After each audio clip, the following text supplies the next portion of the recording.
Right now, Pittsburgh's best sports show is about to begin. Call us or tweet us. We've got things to talk about on the Ireland Contracting Nightly Sports Call. All right, Ken Rice, thank you so much. Good evening, everyone. Welcome inside the Fan Cave. Bob Pompeani along with Andrew Fillipponi. Tonight, we're taking your calls at 412-575-2600. Ponies up at 93.7 The Fan. Pirates tonight, well, it was a great weekend, I'll tell you. 4 wins of the local teams, 2 each by the Penguins and the Pirates. And tonight, a little bit of reality set in. And for some reason, Germán Marquez has had the Pirates number, and he did again tonight. 5 scoreless innings. Pirates had some chances early. They couldn't do much with them. And then eventually, some sloppy play in left field. I thought Brian Reynolds misplayed a ball. I don't know about you, Andrew, but I, as an official scorer, I know they're probably advised if you don't touch the ball, it shouldn't be ruled an error. But some of these plays need to be called as errors because you penalized the pitcher. Should have been an out there. Turned out to be an inning. They scored 2 more runs because of it. That's just a misplay by Brian Reynolds. Anyway, the Pirates could muster nothing offensively. They lose 5-0. Still a great weekend. Still a lot of hype about the Pirates. I'm excited to watch it all play out. But this was one of those nights where San Diego's a pretty good team, and they put it all together and beat them. Yeah, Bubba Chandler's got to, I think, go deeper in games. And the control and the command is a big problem for him.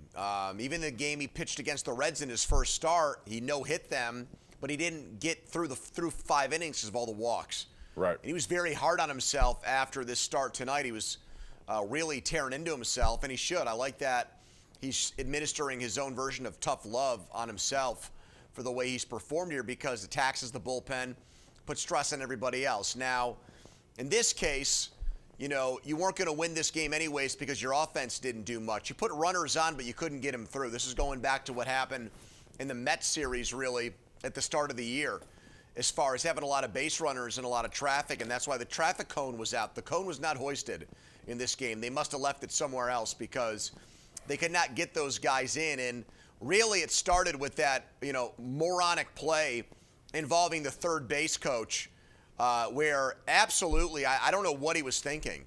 Right. Holding O'Hearn at third, which caused 2 guys to be at third base, Nick Gonzalez and Ryan O'Hearn, and then Tony Beasley had to send O'Hearn, and he was, out by a mile at home because there was nowhere for him to go at that point, and that should have been a run.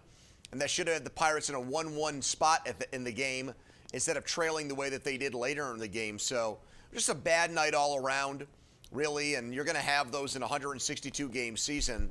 But these are games against a team like the Padres that could be competing for a playoff spot with you, and the tiebreaker in baseball is now head-to-head. You don't have tiebreaker games anymore.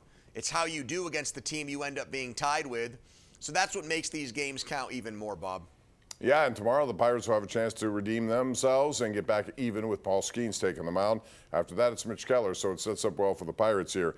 You see our KDKA.com/connect poll of the night brought to you by Penn West University. This one tonight, who would you rather the Penguins face in the first round of the playoffs? Flyers, Islanders, Blue Jackets. It's still up for grabs, although I get the feeling it's going to be the Flyers just the way they've played. They have taken advantage of those other teams collapsing. What a weekend for the Penguins, and now second highest goal-scoring team in the NHL. And everything they do is turning out to be tremendous. Muse, as a coach, has utilized everyone, put them in great positions. They have confidence in each other. He has confidence in them. Younger guys, it doesn't matter what line. He gives the fourth line as much time as sometimes the second line gets in a night. They're pulling all the right stops here. And as far as this question is concerned, I think the intrigue of a Flyers series would be great, Andrew. However, I would rather it be one of these other 2 teams that seem to be limping right now, although I am mindful that Ilya Sorokin's a pretty good goaltender. And if it's the Islanders, then that could be a tough matchup. And they, blasted him the last time they played him there last week. But I agree with you. I mean, he's going to be a finalist for the Vezina, and he could, in a series, stymie the Penguins. I would give the Islanders the goaltending advantage against the Penguins in a series, given the state of the Penguins' goaltending with Stuart Skinner now hurt. And Shelovs has definitely had his ups and downs here lately. I think it's a no-brainer. It's the Blue Jackets that I'd want to play. They're playing the worst of any of the teams. You took Chinakhov off their roster. All they got back was Danton Heinen. I mean, that's a huge offensive playmaker and scorer that the Blue Jackets could have right now that you fleeced them on in a trade. The Flyers are well coached by Rick Tocchet. They've got young guys. They've got Tippett. They've got a collection of older guys like Konechny and Couturier still there. Tippett, and good player, they've been playing playoff Zegras. They've been playing playoff hockey for about 2 months. And so the thing I don't like about that series is, I got to just be blunt about it. This has been an awesome season for the Penguins. If they lost in the first round of the Flyers, it would ruin everything. It would leave such a horrible taste in my mouth. Because it's the Flyers? Or just because yes, of losing? exactly. Because it's the Flyers. It would undo all the greatness of their season. If they lost in 4 or 5 to the Flyers, that's all I would think about. And that's all they would think about in the offseason. That's all Sid would think about. He hates the Flyers. But he dominates when he plays against them. No That's doubt. one thing. Well, his point total is incredible against Philadelphia. That's the thing. It would make or break their season. You know, if they lost to the Islanders in 7, I could tip my cap to Sorokin and Schaefer and DeBoer there now and just kind of say, hey, you still had a really good ride and a fun season. It's not a fun season if you lose in the first round of the Flyers, given how much hatred that exists between the two franchises. When we come back, we're going to talk a little bit about the goaltending situation and Sergei Miroshov, who may play this week, given the uncertainty we have with Stuart Skinner and his eye injury. We'll get into that and more, and we want your phone calls. 412-575-2600. It's a beautiful night to call us right here on the Ireland Contracting Nightly Sports Call. It's on KDKA Plus and 93.7 The Fan.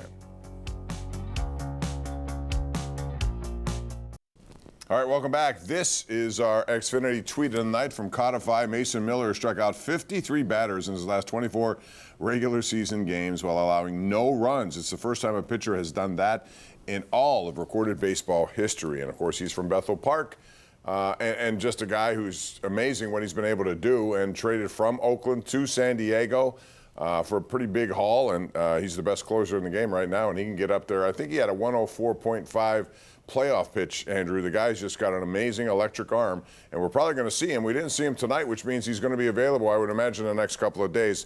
I want to ask you about 2 guys tonight. First of all, Connor Griffin. His defense is very good. You see that every time he's out there. He knows how to, turn the double play. He's got a lot of range and quickness, and his 6'3" frame helps him get to balls that others may not. But he's going through a little bit of a hitting situation here, which is fine. I understand that's going to happen. But a bigger question for me is Jose Ozuna.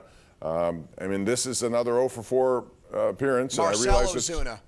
Jose Ozuna was on the Pirates a few years ago. Sorry. We remember him. You know, when you get older, He's you start mixing names. You'll find out in time. You'll see what I mean.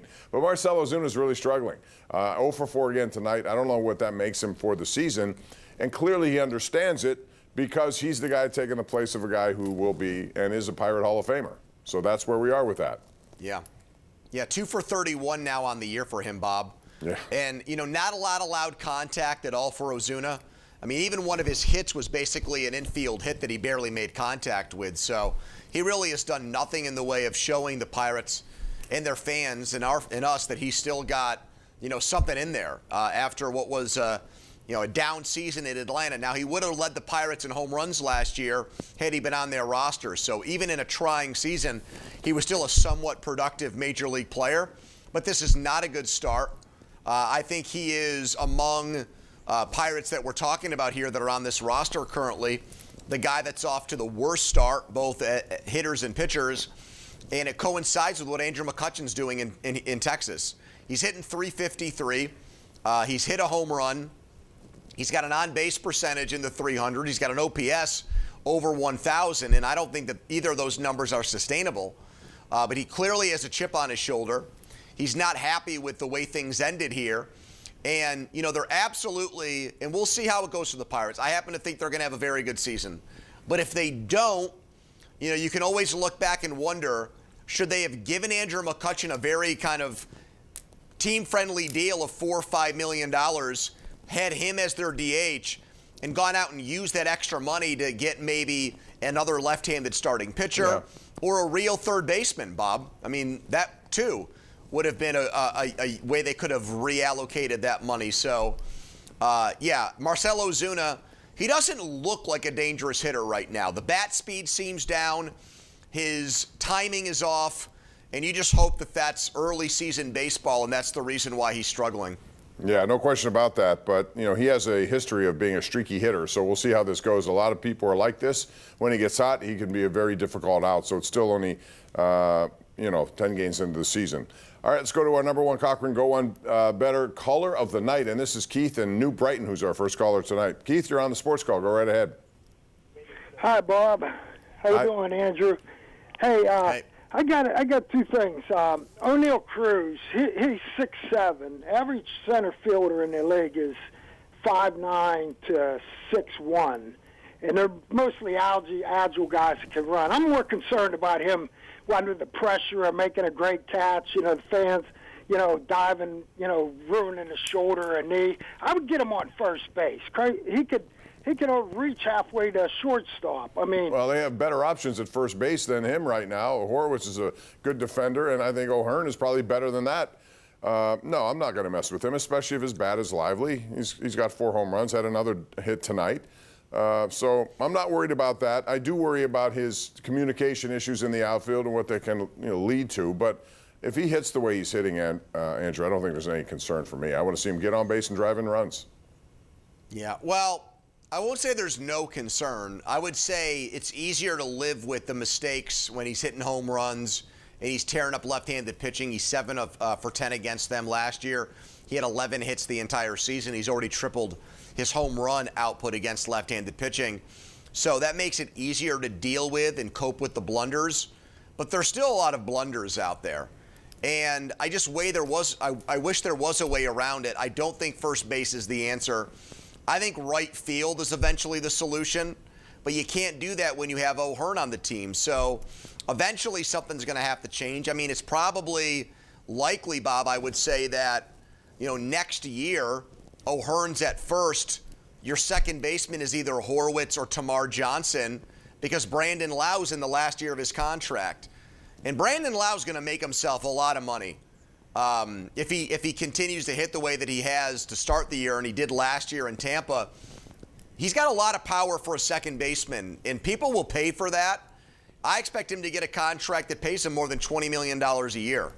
And I don't see the Pirates doing that, Bob. No, I don't either. So that means that things get reshuffled next year and reconfigured, and I don't think O'Neal Cruz will be in center field unless he comes on and plays a much better center field here over the next 6 months and quiets the cynics and doubters like myself. Well, he spent a lot of time with Kevin Kiermaier, who's a pretty good guy to be a confidant of, and hopefully that'll take time. I mean, he's had that first game was just one of those games right off the bat on national television and everything. It was exposed, but I think since then it's been more calm. He's made mistakes, yes. Communication issues, yes. That's got to get better. But to your point, if he hits the way he's hitting, then I can live with that. We have a tweet here from Jace Collins who says, starting to worry about Connor Griffin. He's done nothing at the plate since his first at bat. Well, first of all, you got to be patient here. You know that it's going to be tough on someone new coming up here. I see they're booing Roman Anthony already in Boston. They're not taking it, got him a big deal, and everybody's booing everybody here. So it is a long season. I still like his defense. I think they're a better team with him at shortstop, and I think he'll figure it out. But it's going to take some time. Well, I wasn't sure how he was going to start his career. I thought there was the chance that he was very, prolific offensively right from the very beginning and ambush these pitchers. Okay, that hasn't happened. I don't think that that's a reason to be pessimistic now.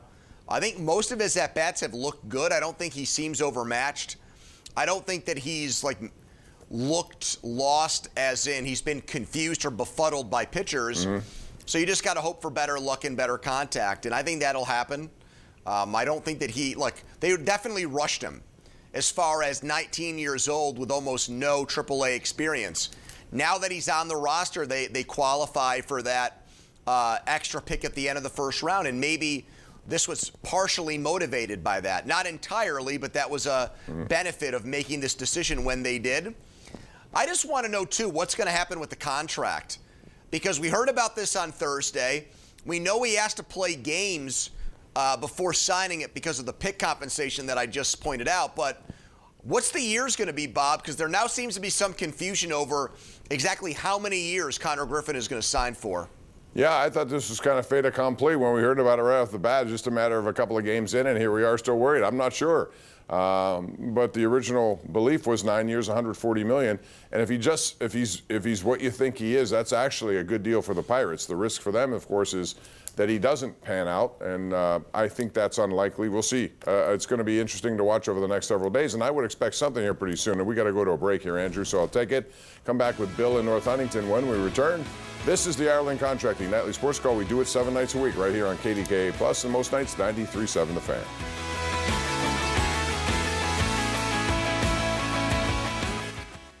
Bob Pompeani, Andrew Fillipponi back with you. Let's go to Bill in North Huntington. Joins us right now on the hotline. Hey, Bill, go right ahead.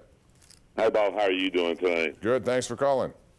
Yeah, I'm a big-time Pirate fan. I started from the 70s since I was young, and I think they made a mistake. They should have kept McCutchen and not signed it sooner.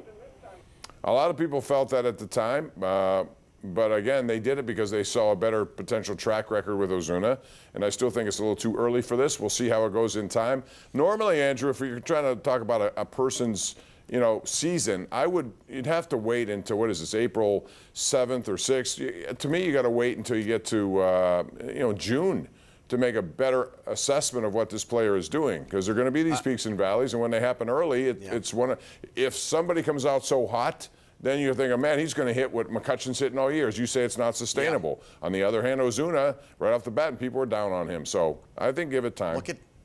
Look at Tommy Pham last year, how long it took him, and then he actually finished with a pretty good year. Bob, I got a text from a friend that wanted me to ask you a question about the Masters.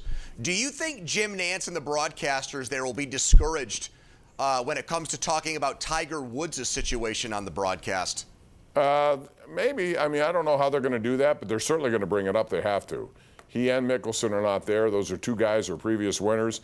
They've accounted for, I think, 8 combined. So, yeah, they'll bring it up. I'm not sure to what degree. By the way, my pick will be given. Well, I've already done it. So it's going to be Jacob Bridgman. Okay? I want to hear you have tomorrow. He's a young guy.